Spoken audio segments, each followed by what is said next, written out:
Welcome friends, আমি সৌরভ। তো আমি এখন কথা বলবো বাংলা মুভির কিছু আপডেট নিয়ে। আজকে বেশ কয়েকটা মুভির অ্যানাউন্সমেন্ট করা হয়েছে।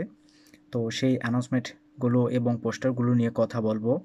তো বেসিক্যালি আমি কোনো ছোটোখাটো আপডেট নিয়ে কিংবা পোস্টার নিয়ে খুব একটা কম ভিডিও বানাই, কারণ আমার কমিউনিটি পোস্টে আমি কিন্তু সব আপডেটগুলো সবসময় শেয়ার করে থাকি।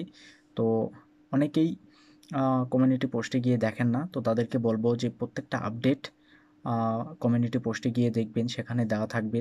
তারপর আমি আজকে কিন্তু ভিডিও করতেছি, এটা আমি সবসময় করতে পারি না। বেসিক্যালি অনেক সময় দেখা যায় অন্য কোনো কাজে বিজি থাকি, তো তারপরেও আজকে ভিডিও করতেছি। তো প্রথমেই কথা বলবো সুরেন্দর ফিল্মস। তো তাদের আরেকটা মুভি যেটা 9 ফেব্রুয়ারি রিলিজ করতেছে, এবং সেই মুভিটাতে কিন্তু আমরা লিড চরিত্রে জয়া আহসানকে দেখতে পাবো। তো এটা একটা ভূতুরে মুভি হবে, অর্থাৎ মুভিটার নাম রাখা হয়েছে ভূতপুরি। তো বুঝতে পারতেছেন এটা একটা হরর ধরনের মুভি হবে। এবং সুরেন্দর সুরেন্দর ফিল্মস তারা কিন্তু অনেক বড় বড় প্রজেক্ট সামনেতে নিয়ে আসতেছে। বেসিক্যালি আজকে কিন্তু দেবদার আপকামিং একটা মুভি খাদান, যেটা দেব এন্টারটেনমেন্ট ভেঞ্চার্স এবং তার পাশাপাশি সুরেন্দর ফিল্মস, তো তারাও কিন্তু থাকতেছে। তো তারা কিন্তু একের পর এক মুভিগুলো আবার বড় বড় প্রজেক্ট নিয়ে আসতেছে। তো ভুতুড়ে পড়ি, আশা করব জয়া হোসেনের এটা বেস্ট একটা কাজ হবে। তো 9 তারিখে অর্থাৎ 9 ফেব্রুয়ারি মুভিটা রিলিজ করবে। তো দেখা যাক মুভিটা কেমন হয়। বেসিক্যালি পোস্টারটা আমার কাছে খুবই সুন্দর লাগতেছে। এখানে আমরা দেখতে পাচ্ছি যে ভূত পরী, তো জয়া আহসান তাকে কিন্তু মানে পরীদের যে দুইটা ডানা থাকে, তো ব্যাকগ্রাউন্ডে জয়া আহসানের পিছনে কিন্তু আমরা দুইটা ডানা দেখতে পারতেছি, এবং সে কিন্তু একটা মানে গাছের ডালে বসে আছে। সেখানে কিন্তু গাছের ডালে কোনো পাতা নেই। তো ব্যাকগ্রাউন্ড একটু সুন্দর করা হয়েছে। মানে পরি বলতে আমাদের মাথায় যে জিনিসটা আসে কিংবা আমরা যে আহ, কল্পনার মধ্যেই মানে আমরা যে জিনিসটা ভাবি যে তাদের জগৎটা অন্যরকম, তো সেই রকম একটা কিন্তু ফিল এখানে পোস্টারটাতে দেওয়া হয়েছে। তো ভূতপুরি দেখা যাক। এইরকম হরর টাইপের মুভি কিন্তু খুবই সুন্দর লাগে। বেসিক্যালি বাংলা মুভিগুলো কিন্তু ওইরকম হরর হয় না যেটা আপনাকে প্রচণ্ড ভয় খাওয়াবে এবং আপনি রাত্রে বেসিক্যালি মুভিটা দেখতেই পারবেন না। তো এইরকম মুভি মানে কমেডি প্রচুর থাকে, মজা লাগে। তো দেখা যাক কী হয়, 9 তারিখে রিলিজ করতেছে।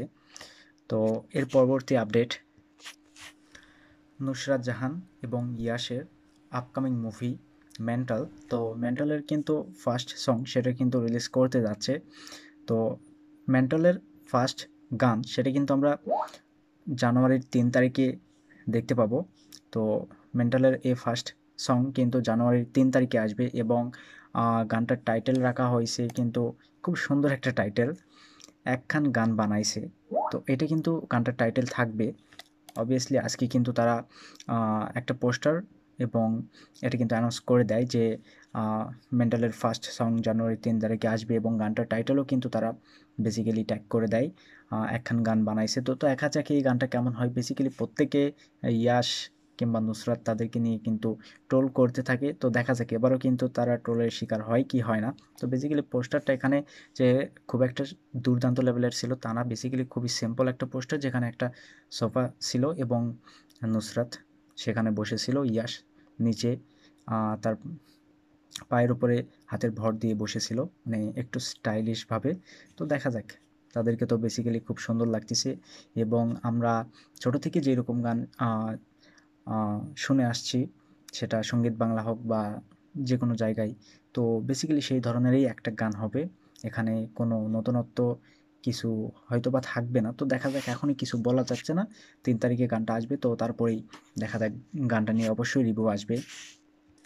তো এরপর কিন্তু অনেক বড় একটা আপডেট দেব, সেটা হলো কি যে রাজ চক্রবর্তী এবং আবির তারা কিন্তু কানামাসি মুভি করছে। এটা আমরা প্রত্যেকেই জানি যে ডিরেক্টর রাজ চক্রবর্তী, এবং সেখানে আবির কিংবা অঙ্কুশ ছিল।